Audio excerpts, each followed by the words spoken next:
ఈరోజు గణతంత్ర దినోత్సవం సందర్భంగా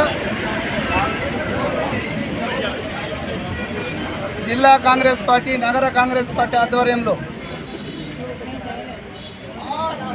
గాంధీ విగ్రహం వద్ద, అదేవిధంగా నెహ్రూ విగ్రహం వద్ద, రైల్వే స్టేషన్ వద్ద, చివరిగా కాంగ్రెస్ భవన్లో గణతంత్ర దినోత్సవ వేడుకల్ని జరుపుకుంటూ జెండా వందనం చేయడం జరిగింది.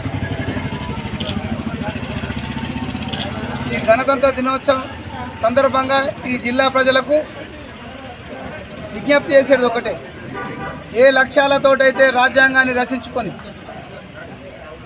ఈ దేశాన్ని గణతంత్ర దేశంగా మనం ప్రకటించుకున్నామో ఆ లక్ష్యాలు సాధించేందుకు ఎంతోమంది ఉన్నతవంతమైన రాజకీయ నాయకులు శ్రమించి కష్టపడి విలువలను కాపాడటానికి ప్రయత్నం చేశారు. కానీ ఈరోజు రాజ్యాంగ విలువలకు తిరోధకాలు ఇచ్చే ప్రయత్నాలు జరుగుతున్నాయి. వాటన్నిటిని మనము ఎక్కడికక్కడ అడ్డుకోకపోతే రేపు రాజ్యాంగం కల్పించినటువంటి మన హక్కులను, ఒక వ్యక్తిగత హక్కులను కూడా హరించే పరిస్థితి, వ్యవస్థను కుప్పగూల్చే పరిస్థితి ఈరోజు జరుగుతుంది. కాబట్టి దయచేసి ఈ జిల్లా ప్రజలందరికీ విజ్ఞప్తి చేస్తున్నాం. మౌనంగా ఉండడం అంటే, మేధావులు మౌనంగా ఉండడం అంటే ఆ తప్పును మనం ఒప్పుకున్నట్టయితుంది. కాబట్టి ఎక్కడికక్కడ రాజ్యాంగ స్ఫూర్తిని నింపుకొని రాజ్యాంగం తూర్పుపడుతున్నట్టు వ్యక్తులపైన మనం పోరాటం చేయాలి.